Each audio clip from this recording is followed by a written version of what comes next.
If you are watching this video, you have likely already visited lastaterent.com to learn more about Louisiana's U.S. Treasury Emergency Rental Assistance Program, open to both renters and landlords experiencing financial hardship due to COVID-19. This video walks applicants through the application process by providing step-by-step instructions for applying through the online portal. We hope this guidance is helpful to you. Please refer to lastaterent.com for parishes not covered under this program. To apply to these programs in these parishes, you will need to contact them directly. However, you can apply for this state-administered program through this website, lastaterent.com. There you will also find information available for both renters and landlords, including which documents will be required to successfully submit an application, what the eligibility criteria are, and how to get assistance in applying. You can also call the contact center at 877-459-6555 Monday through Friday during normal business hours, 8 a.m. to 5 p.m.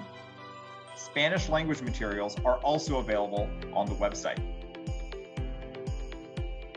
lastaterent.com also features resources about the types of assistance that are available throughout the state-administered program, whether that be past due rent and past due utilities assistance, or forward rent, or late fees. And you will find other videos that you might find helpful in completing your application. Now, let's walk through creating a renter's application and a landlord's application. Okay. Now we're going to go through creating a renter's application together.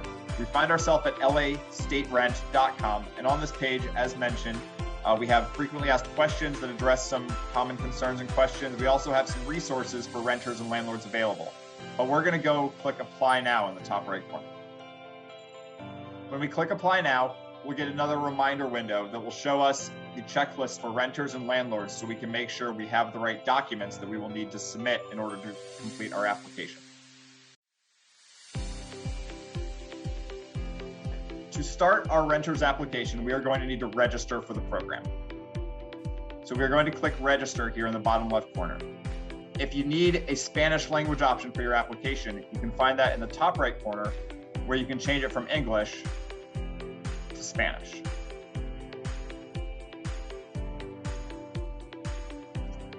When you register, you're going to want to create and use an email that you have access to, that you can receive notifications to, and that you will remember when you log in.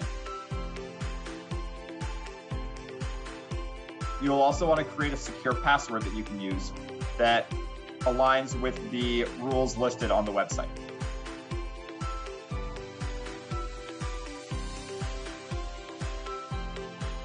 We are going to choose Renter Applicant, and we're going to walk through what a renter would do to complete their application.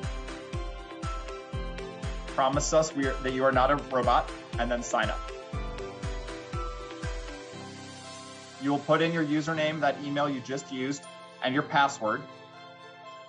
And this time, when you log in, you'll be brought to a screen where you will provide your contact details after reviewing the overview of the program. These things can be found on lastaterent.com, but they're also here before you start the application to remind you, including the phone number for the contact center if you need assistance while creating your application. Again, that number is 877-459-6555. So we're going to scroll down and we're going to click Create Application. Here we will provide our contact details.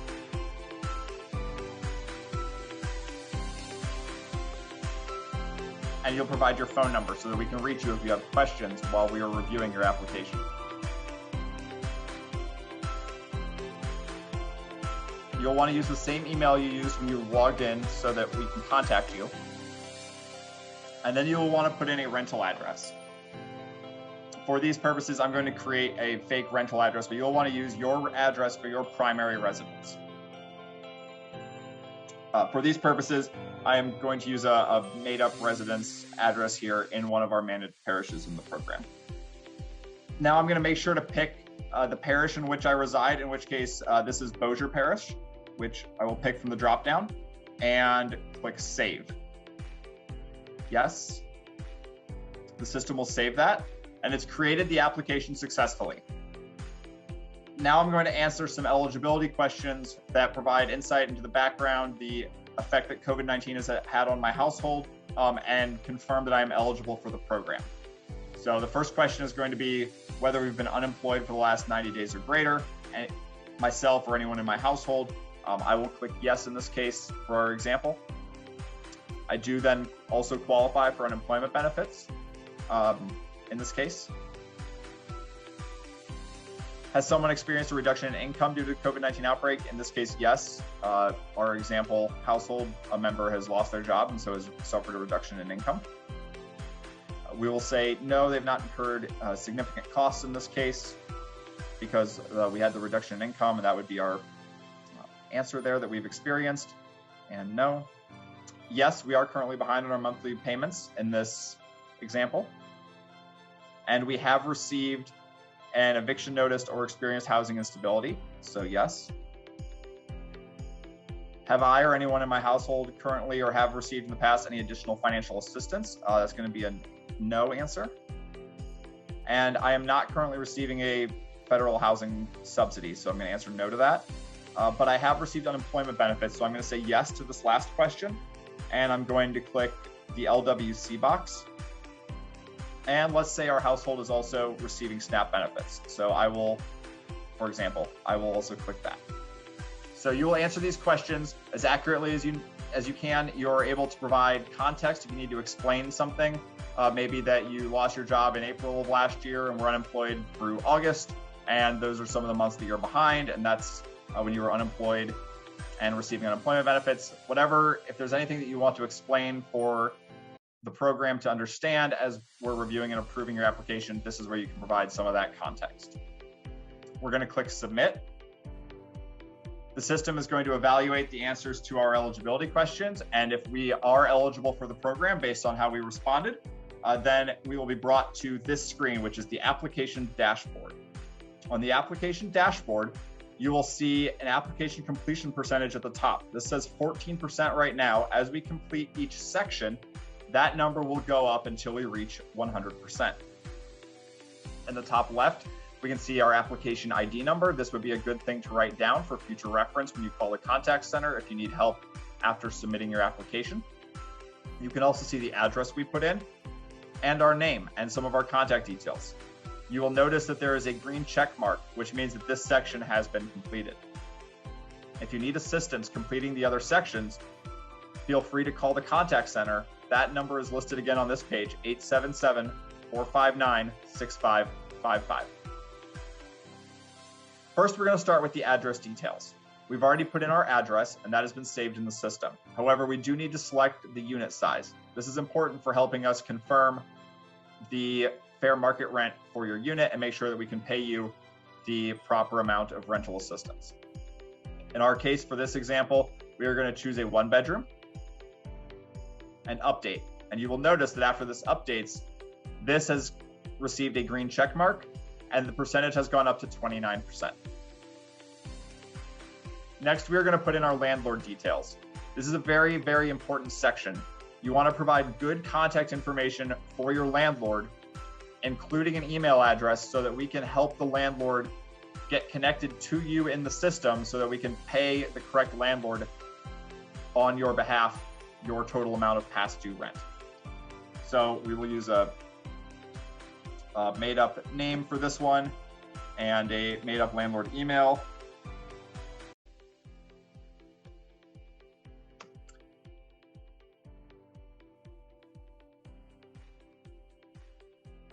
You'll want to put who you're pay your rent to, your rent check, or whether you do that via electronic transfer. In this case, we'll say a made-up company. And we will select the property type. So if you live in a single-family detached, you live in an apartment building, some other situation, whatever your property type is, you would select it from this drop-down and click Update. Again, the green check mark shows up to show that that has been completed, and the percentage has gone to 43%. Now we're going to provide some documentation. In order to complete your application, you must upload a lease or some other document that shows proof of a rental obligation between you and your landlord for multiple months that aligns with the past due rent you are requesting. The lease is preferred, but if, for example, you have some canceled checks or some other document that shows that rental obligation and that agreement between you and your landlord, that is acceptable as well.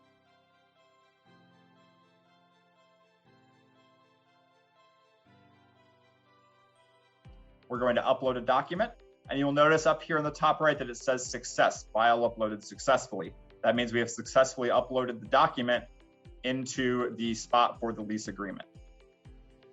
In this case, I also, for example, this household may have received an eviction notice, so we are also going to upload something in the eviction notice section to show that we have that document as well to help the application move through review after submission.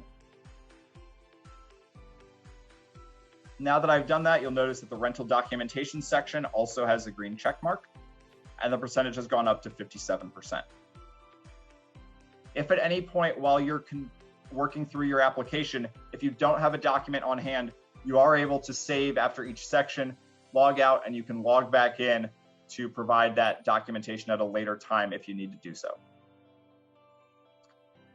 Before I move on to providing household information, I'm going to come back over to the landlord details section, and I'm going to press the request landlord confirmation button.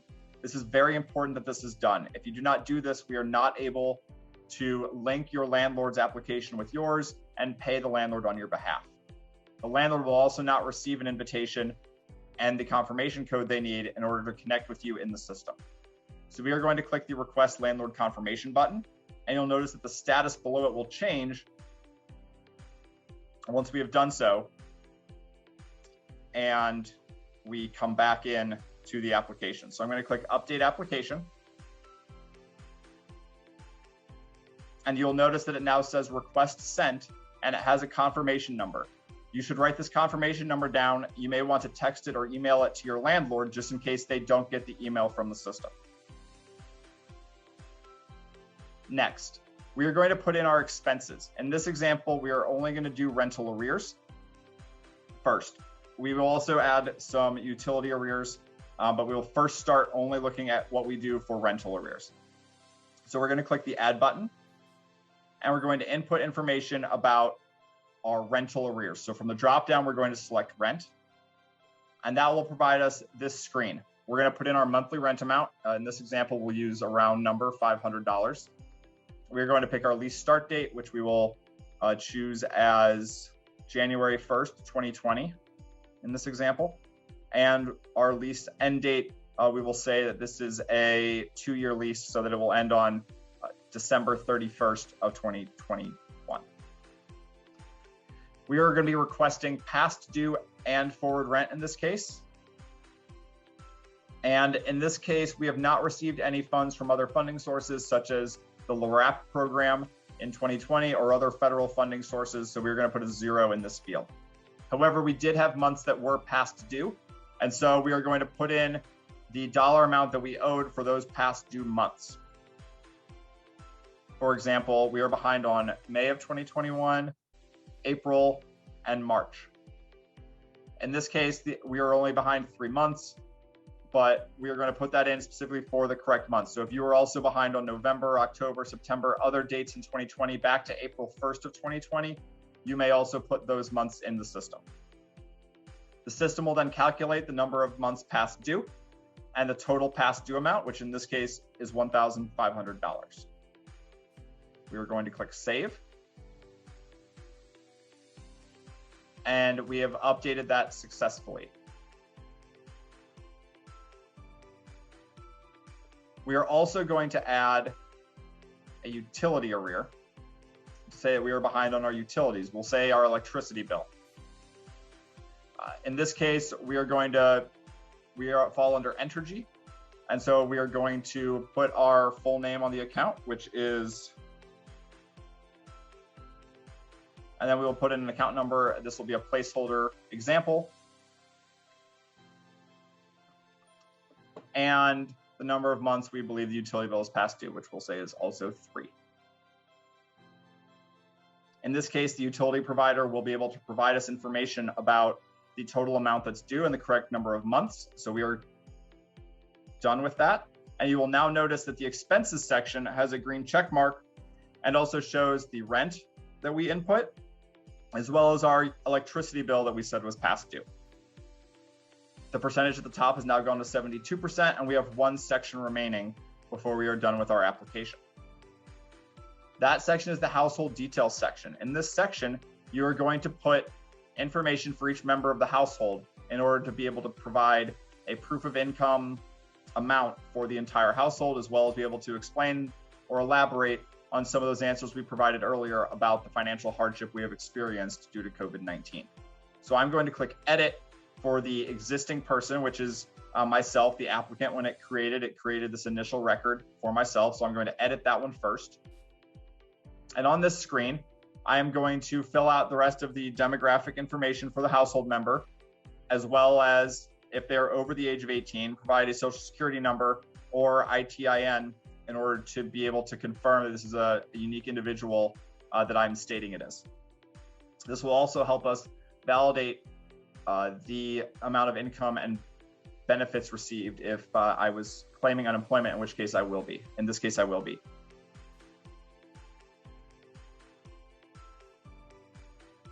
So because I mentioned that I was unemployed in my eligibility questions earlier, and that is the case for this test renter, I'm going to click the unemployed, which will then change this to say last date worked, which would be back in February. Since we were behind 3 months in this example, we lost our job in February.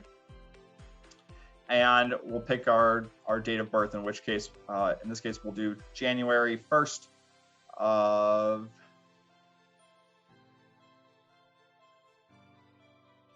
1995.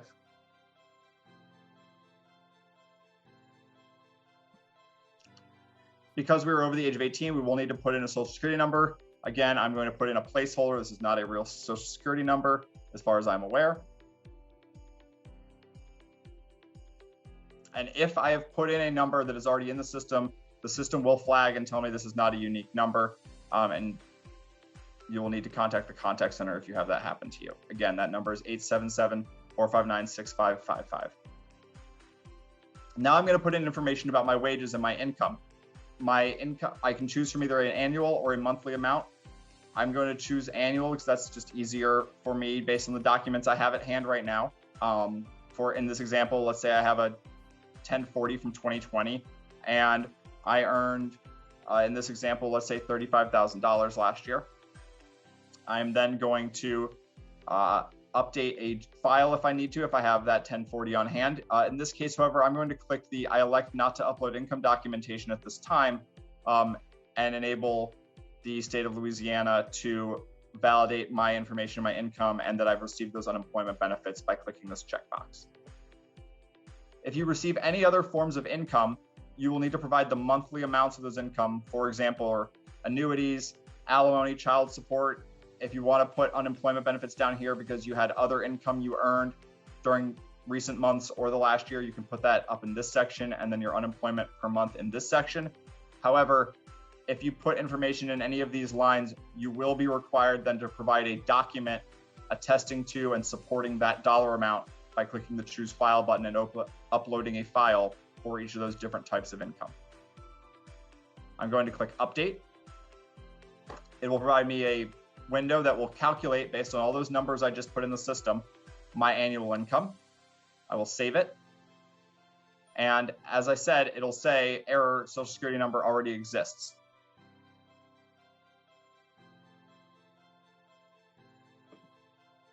In order to prevent fraud and being able to assume somebody else's identity. Okay. So now you will see that it has updated the household section appropriately. I'm going to refresh.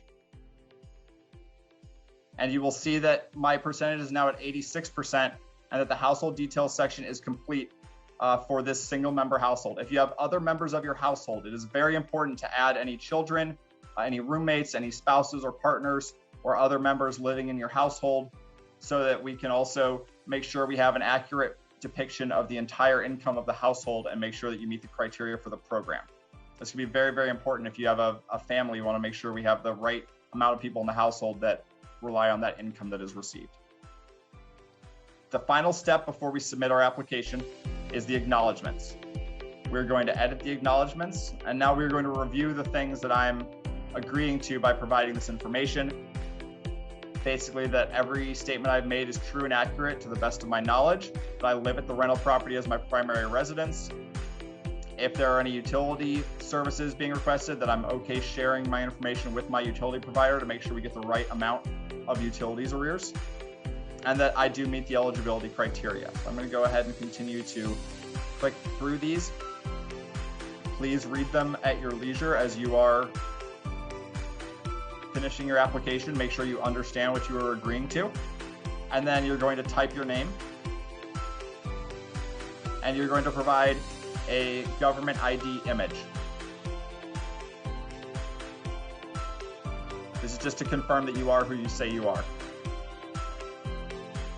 I'm going to click Update. And now I receive a window that says my application is able to be submitted. Once submitted, no additional changes can be made. I would like to submit my application now, so I'm going to click Submit. Yes.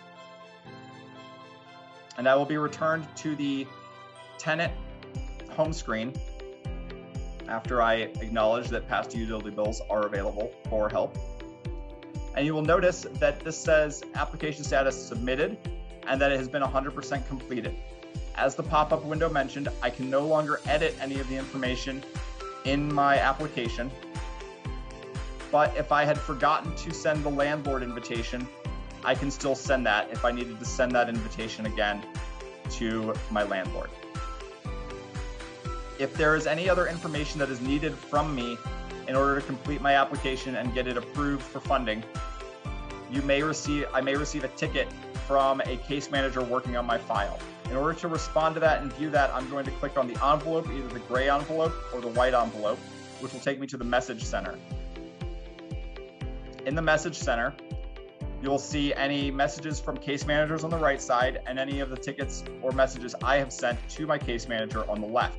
I'm going to click the gray icon in order to create a ticket. And from the drop-down menu, I'm going to click the type of ticket if I wanted to send something. In this case, it'll be a general question, the application number and name. Subject will be just a test here, and then whatever your question is that you need to ask your case manager, you can provide that in the details section. If you need to send a document in, perhaps you forgot something or didn't have it available at hand when you created your application, you can click Response to Case Manager Request, which will allow you to upload documents to your file after you have submitted it.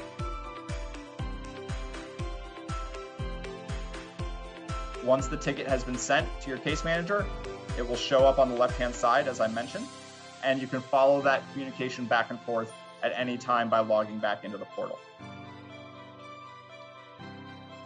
Now that this is done, the application will be reviewed, it'll be approved for payment, and then the landlord will be paid. However, in this case, my landlord has not accepted the invitation I sent. So let's go make sure we can figure out how to create a landlord application and get a landlord connected with our renter.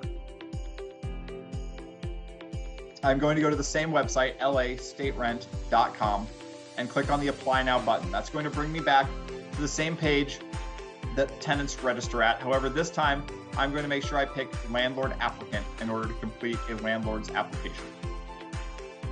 Again, I will want to use an email address that I have easy access to. It is also very important that this is the email address I share with my tenants so that my tenants know which email address to invite into the program.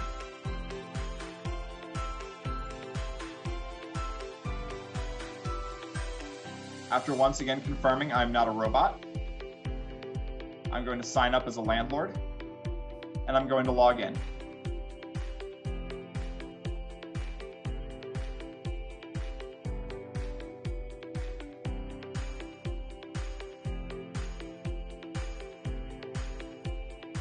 As I log in for the first time as a landlord, you'll notice that there is a pending renter down here, which I just created with our test renter application.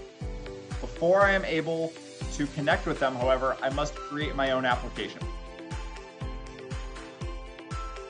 When I create my application, I'm going to put in my full business name. I'm going to choose the type of business entity. And then I'm going to choose my tax identification number. This could be, for a sole proprietor, a social security number or an employee identification number. Either type of TIN is acceptable for a sole proprietor. This is very important that this number aligns with the number of the business entity or individual that needs to be paid as the landlord or person receiving the rent.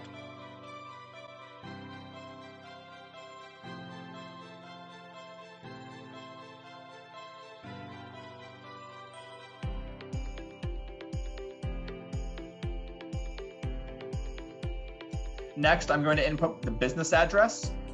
This could be any address. Perhaps your business has an office separate from the property in which you are renting. So we're going to use a separate address for this.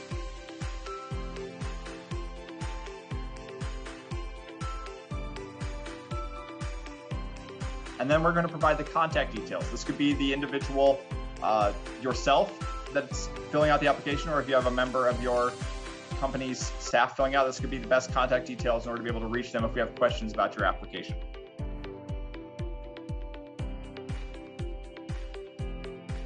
You'll want to put your first name, last name, the email address you used as the username, as well as a good phone number at which we can reach you during normal business hours so we can ask questions if we need to.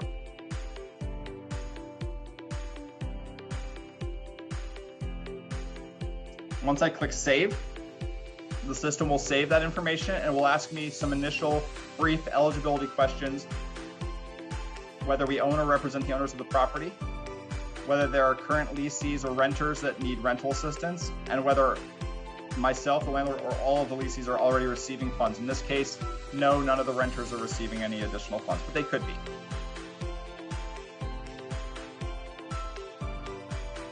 This will bring us to the landlord application dashboard. Just like on the renter side, there is a completion percentage, which right now is at 0%. And as we complete each section, that percentage will increase up to 100. Let's start with the contact details. To complete the contact details section, we'll need to provide a few more pieces of demographic information that the program is required to collect.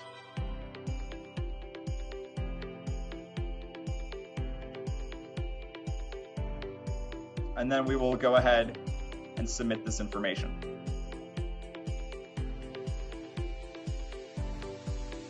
As before, the green check mark means we have completed that section, and then the percentage around the circle at the top goes up. The next section is the business details section. If the physical address for your business is the same that you put in before, physical and mailing, you can click the checkbox and all those fields will automatically populate. Before you complete this section, you will want to make sure that you have a completed, signed, and valid Form W-9 available that you can upload. If you need a blank W-9, you can download that from the website using this link. On lastaterent.com, under the Landlord Resources section, you can also find a how-to document with examples of how to properly fill out a Form W-9.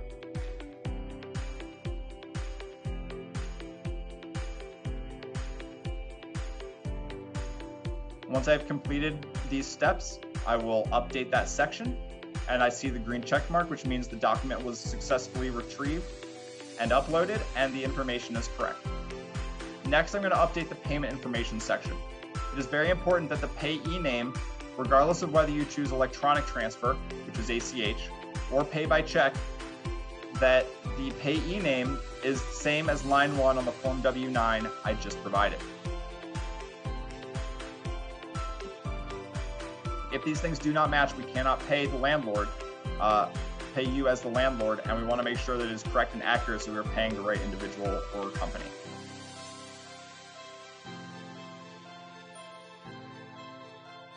Once that is complete, my percentage has gone up to 60%, and now I'm going to input any properties. We understand that as a landlord, you may have multiple properties that you manage or own with renters in them, so you can provide multiple properties for each renter that you have. In this case, we're only going to put in the one property for our test renter.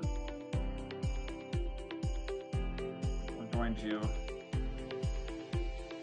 put in the property name, the property type, and a description of the property. This could be an address, this could be a description of the type of building that it is, or some other piece of information if you want to share some sort of clarifying information, such as if you're providing a property management contract or some other sort of document to prove your ownership authority of that property.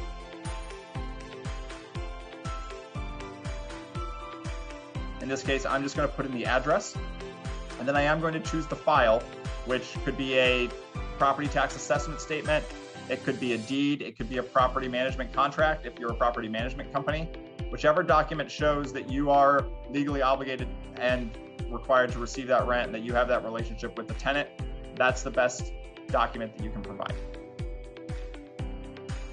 So I'm going to update this property, and you'll notice that it has a green check mark now, and that the property is listed as number 1. I can go back in and edit if I need to upload a new document or provide more context.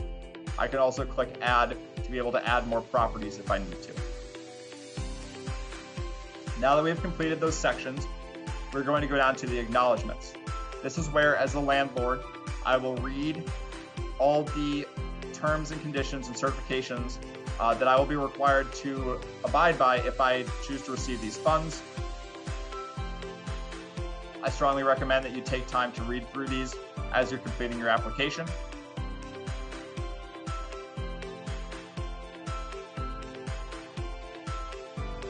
It is important to note that as a landlord, you agree not to evict a tenant for 60 days after the assistant ends unless the eviction is for cause, in which case this means things other than the non-payment of rent, such as the owner wants possession, non-renewal of lease, and, shall not include owner wants possession, non-renewal of lease, or non-payment of rent.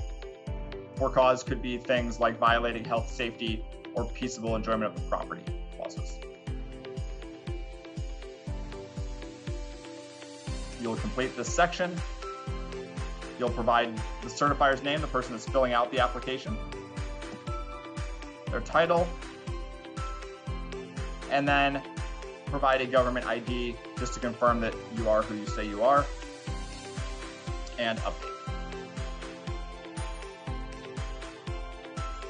Once this is complete, you will be able to submit your application as a landlord, and it will return us back to the home page with our pending renter.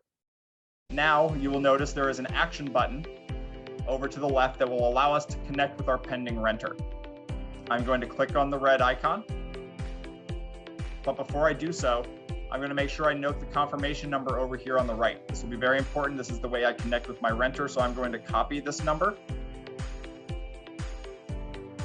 or write it down, and then I'm going to click the red action button. Here I have this information about my renter. I can confirm that it's the correct address, that's the correct name of my renter. I'm now going to put in the monthly rent amount, which I believe is $500. I'm going to put in the past due amount that I expect to receive, and whether there's been any funding received for this renter. You should upload a lease for that renter if possible. And then I'm going to select the company and the property. Again, here is where the confirmation number comes into play. If you did not copy it or write it down, you may also be able to see it in the background on the bottom right of your screen.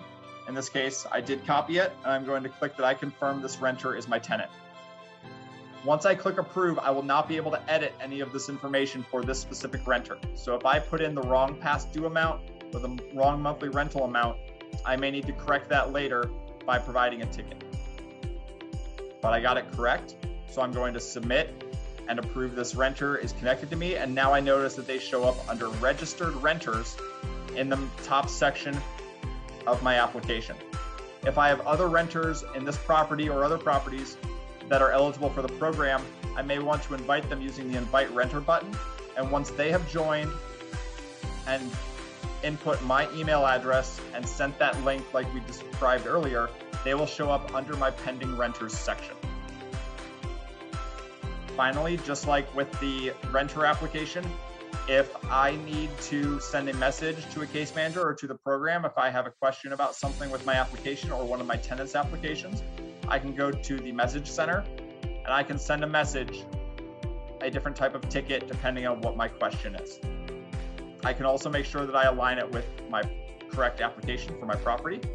And if I need to, I can provide documents just like I could if I was a renter submitting a ticket after submission.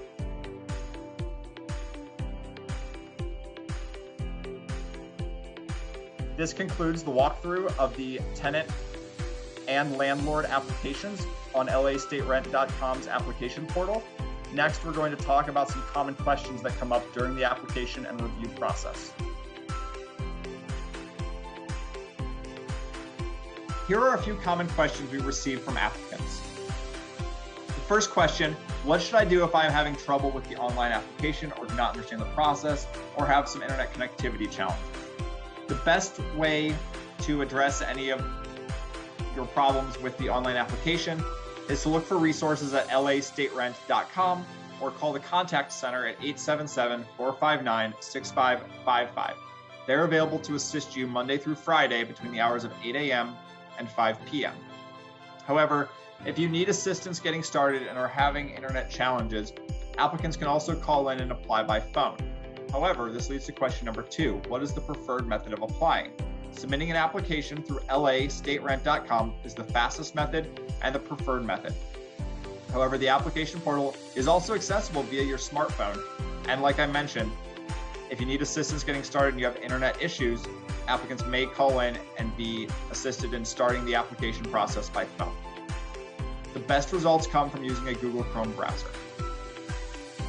Question number 3, is there in-person help available for submitting an application? Yes, the state has worked with community partners to help submit applications and receive documents. Please call the contact center at 877-459-6555 or check the resources on lastaterent.com under the Contact Us section to find a partner agency or organization near you. The next question, does program funding go to the renter or the landlord? In almost all circumstances, payment will go directly to landlords on tenants' behalf.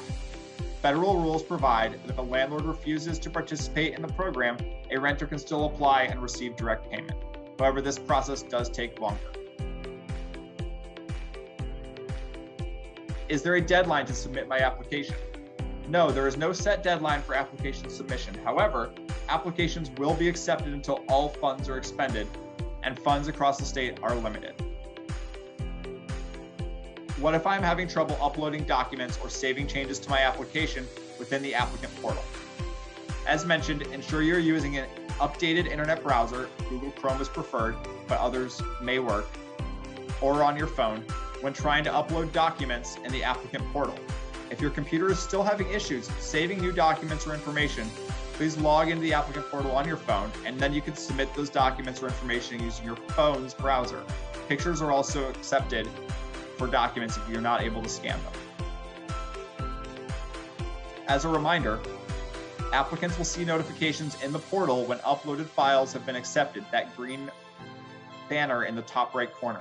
The wait period can be as much as 2 to 3 minutes for a successful upload message to appear, verifying that uploaded files have been successfully attached to your application.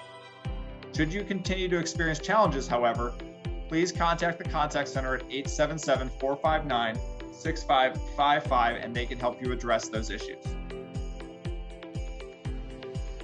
If you have further questions regarding the program or the application process and you prefer to call instead of going to the website, you can reach the contact center at 877-459-6555 or you can send an email to info@lastaterent.com.